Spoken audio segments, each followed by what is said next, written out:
My name is Joanne Hildebrand, and I used to think being the dependable one was something to be proud of. It meant stability. It meant family could lean on me.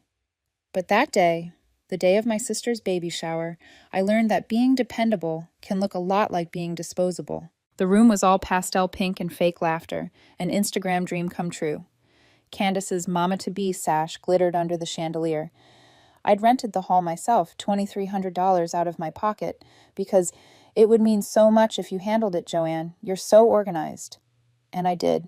The catering, the cake, the balloon arch that nearly killed me to install, even the favors. Tiny glass jars of pink Himalayan salt, tied with satin ribbons. Every detail had my fingerprints on it. Candace, meanwhile, arrived 40 minutes late, posting selfies in the parking lot while I was sweating over dessert trays.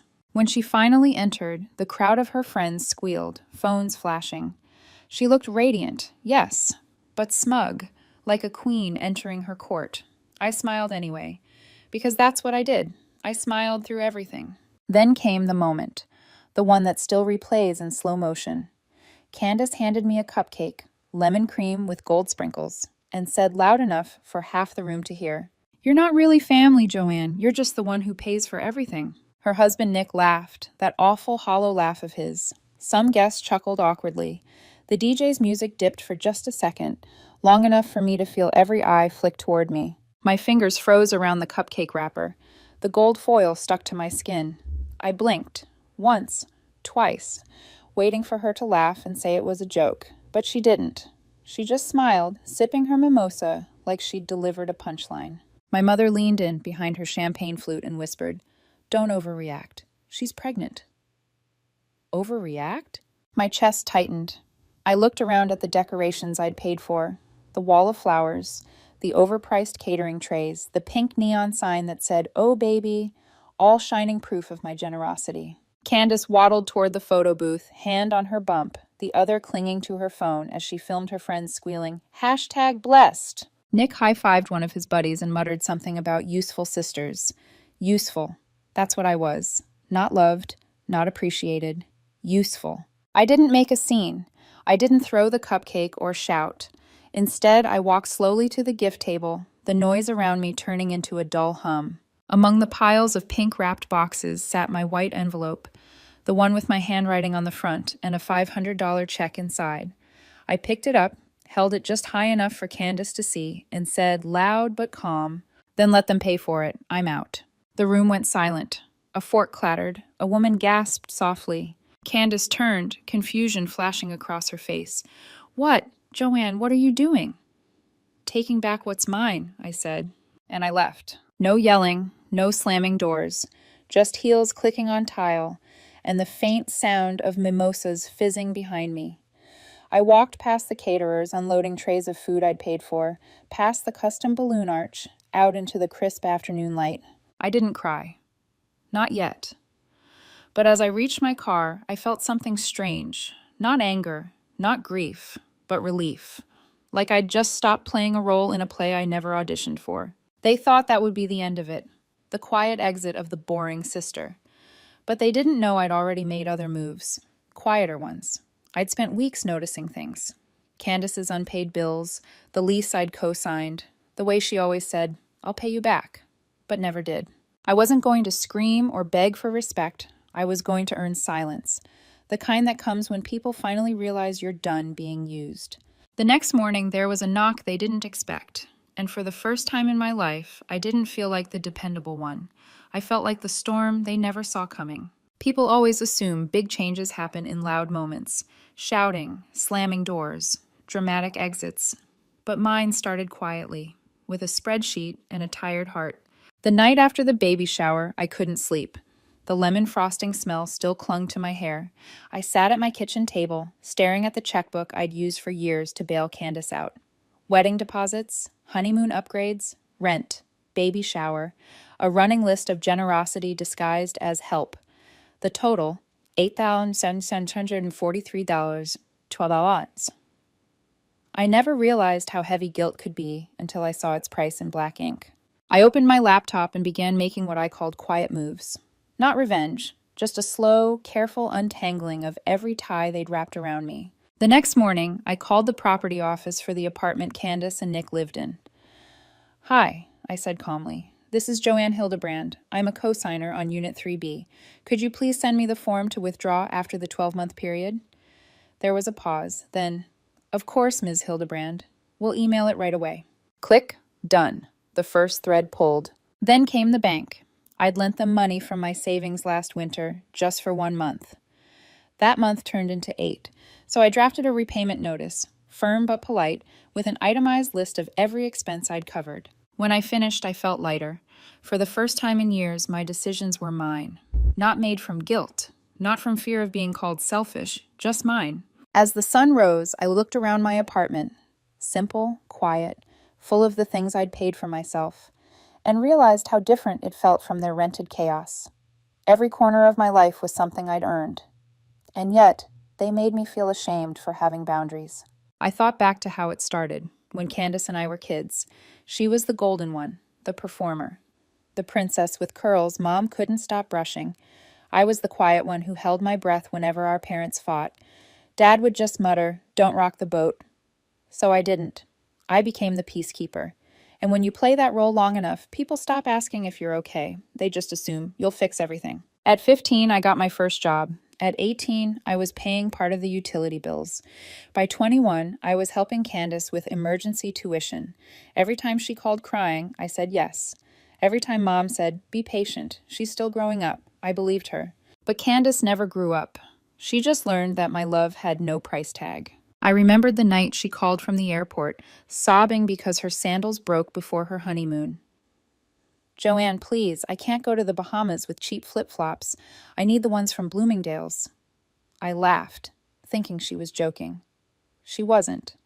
And yes, I sent her the money, because family, right? Aaron, my boyfriend, was sitting across from me that night, shaking his head. He'd seen this pattern long before I admitted it. "They don't love you for what you give," he said softly. "They love that you'll never stop giving." I hated that he was right. But that night, sitting in my kitchen with the spreadsheet open, I finally understood what he meant. I wasn't going to confront them yet. That would have been too easy for them. To turn it into another drama where I'm the villain. No, this had to be slow, methodical. A shift they'd only notice when it was too late. The next few days I watched from a distance. Candace posted photos from her baby shower, the same one where she humiliated me. Captions like, "So grateful for my amazing family," and "Couldn't have done it without everyone's love." Not a word about who actually paid for it all. Not a word about the sister she'd publicly reduced to a wallet. I didn't comment, didn't like, didn't even open the notifications. Instead, I printed every receipt, clipped them neatly, and slipped them into a manila folder. I wasn't seeking revenge. I was preparing documentation. Because something in me had finally shifted. I no longer wanted apologies. I wanted closure. 3 days later, the paperwork arrived, the lease withdrawal forms. I filled them out, signed my name with steady hands, and scanned the documents. As I hit send, my stomach fluttered. Not from guilt, from freedom. For the first time, their chaos was no longer mine to clean up. That evening, Mom called. Her tone was sharp, rehearsed. "Candace said you embarrassed her. She's in tears, Joanne. You need to apologize. She's pregnant." I stayed silent. "Did you hear me?" she asked. "Yes," I said, "and I'm not apologizing." "What has gotten into you?" "Respect," I said quietly. "That's what's gotten into me." She hung up. I let the silence stay. Later that night, I sat with Aaron on my couch. He poured 2 glasses of wine. "You look different," he said. "I feel different. What's next?" I smiled, watching the city lights flicker through my window. "Next," I said, "they're going to learn what happens when the ATM closes." The morning after, before dawn, a delivery man stood outside Candace's apartment with a certified envelope. Candace didn't know it yet, but inside was my quiet roar. Every dollar, every receipt, every apology I'd swallowed turned into proof. And as the delivery truck drove away, I sat in my car across the parking lot, sipping black coffee, waiting. Because this time, I wasn't the fixer. I was the reckoning they never thought would come. The world was still half asleep when it happened. That soft, hesitant knock on their door. 6:43 a.m. The sun hadn't even decided if it wanted to rise yet. From my car, parked across the street, I saw the porch light flick on. Nick opened the door, shirtless, hair sticking up like he'd wrestled with his pillow all night. He squinted at the man in the blazer standing in front of him. "Delivery for Candace and Nicholas Reed," the courier said, holding out the envelope. "Certified mail. Need your signature." Nick mumbled something, scribbled his name, then shut the door with the same lazy confidence he used when laughing at my expense. He had no idea what he'd just signed for. I watched the envelope land on their kitchen table through the window. Candace appeared moments later in a robe, hair messy, rubbing her eyes. Her lips moved. She asked what it was. Nick shrugged, tore it open. That was my cue. I stepped out of my car, folder in hand, and walked across the parking lot. My heels clicked softly on the concrete, each step sounding like punctuation. I wasn't angry. I wasn't even nervous. I was calm, almost detached. The kind of calm that comes after years of swallowing words you should have said sooner. Nick opened the door again, confusion etched across his face. "Joanne?" Candace appeared behind him, mascara smudged. "What are you doing here?" "Following up," I said, holding up my folder, "since apparently I'm not family, just the one who pays for everything." Her face drained of color. "You're joking." "No," I said softly, stepping inside before they could stop me. On their coffee table sat the opened envelope, the one I'd had hand-delivered. Inside was an itemized breakdown of every expense I'd covered for them over the past 4 years. Wedding costs, rent, baby shower, honeymoon, the crib, even your maternity shoot. I flipped through the pages, each one crisp and stamped. Total, $8,743. Nick scoffed. "This is petty, Joanne." I met his eyes. "Petty was laughing when your wife called me a checkbook in front of 50 people. This," I tapped the folder, "this is accountability." Candace's lip trembled. "You can't do this. I'm pregnant." "That's exactly what Mom said," I replied evenly. "But pregnancy doesn't erase cruelty." She blinked, speechless. "I'm not suing you. Not yet," I continued. "But I am requesting repayment. 90 days. After that, I file in small claims court." Her voice cracked. "You wouldn't." "I would," I said. "Because I finally learned that love without respect is debt, and I'm done carrying it." Nick stepped forward, trying to look intimidating. "You really think a piece of paper scares us?" I smiled faintly. "No, but your credit score might." He frowned. "I already sent notice to your landlord this morning. My co-signer withdrawal is effective in 30 days.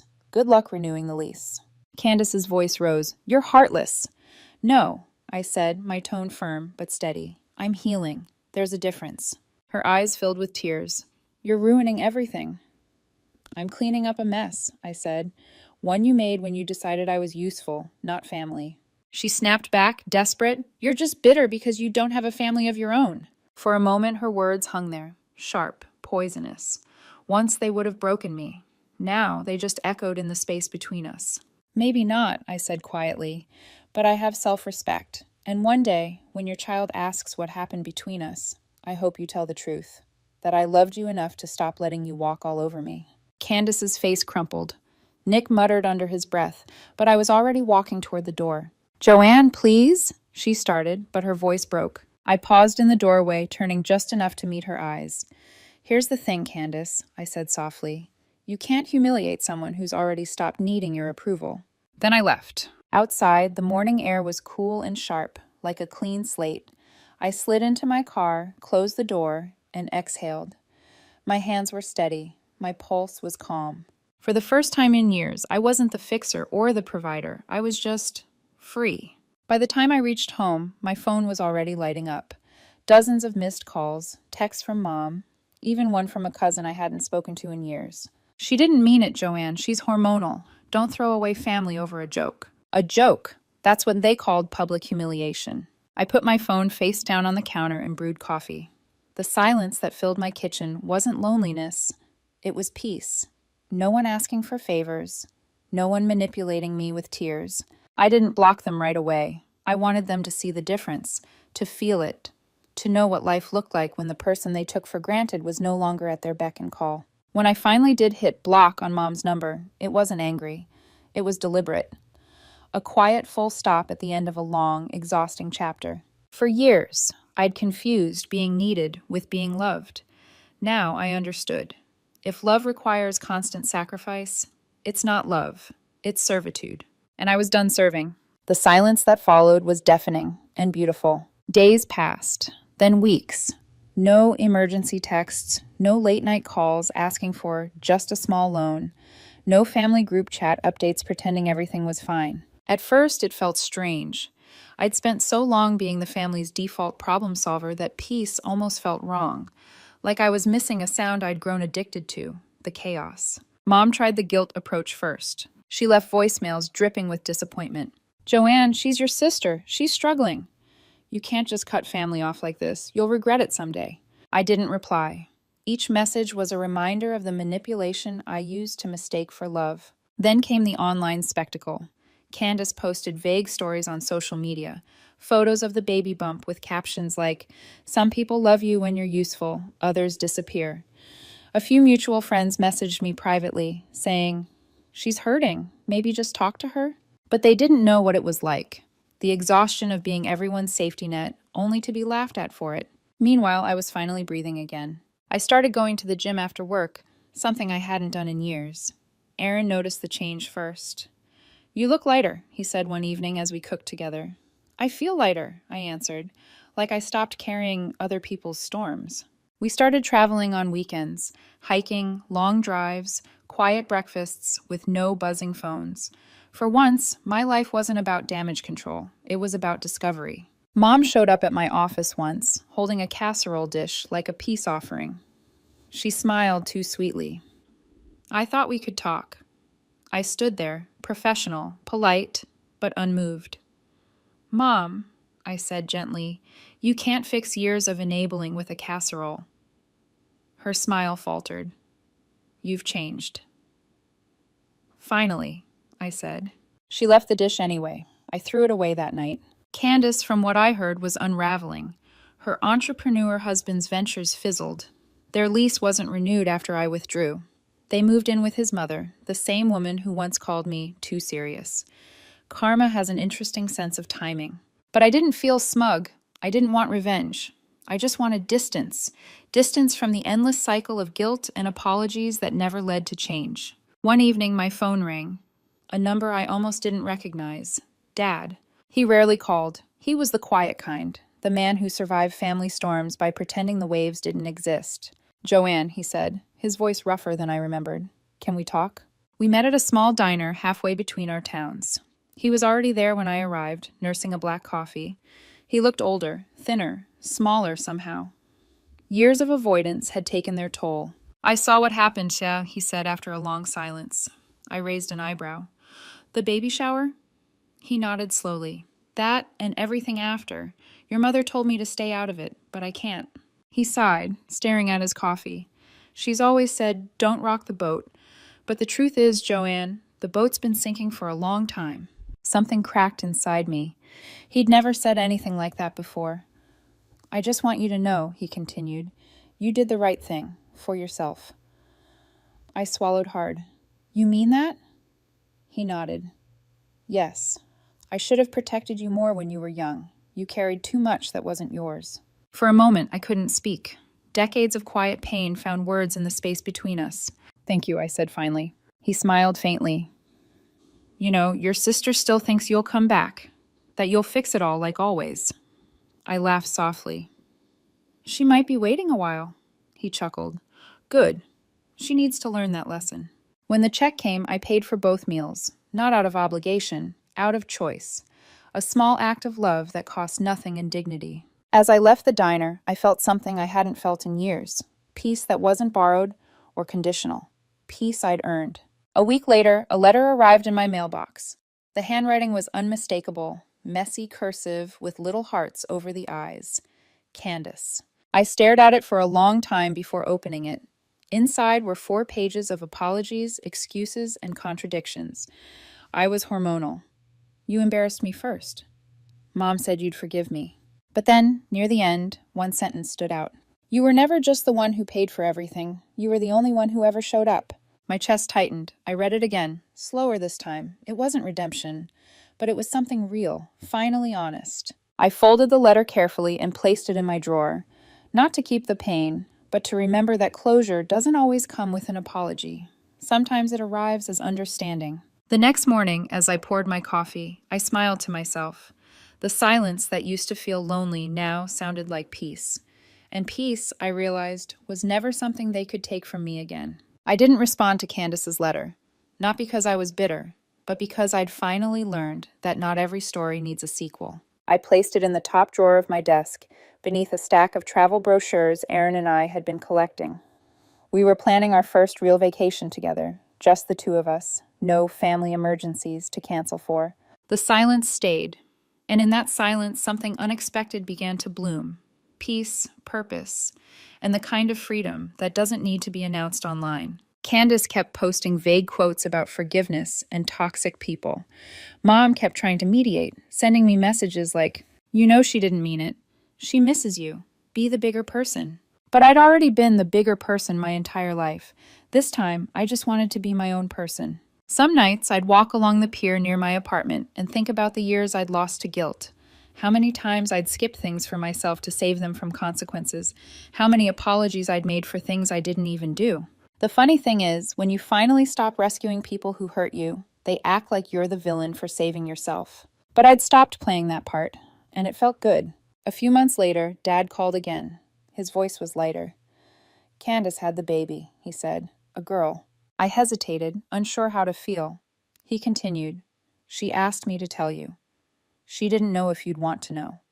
I thought for a moment, then said softly, "Thank you for letting me know." That was it. No more. He didn't push, and I didn't offer more. After the call, I sat on my balcony, the city lights flickering like distant stars. For years, I'd tried to buy love with kindness. Now I understood something simple. Real love doesn't send invoices. It shows up when you're at your lowest and doesn't ask for proof you deserve it. Aaron joined me, setting down 2 mugs of tea. "You okay?" he asked. I nodded. "Yeah, I think so." "Do you ever miss them?" "Sometimes," I admitted.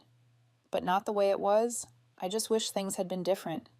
He smiled gently. "Maybe that's the first step. Wanting peace more than control." He was right. I didn't need revenge. I didn't need them to beg for forgiveness. I just needed peace, and I had it. Months passed. Seasons changed.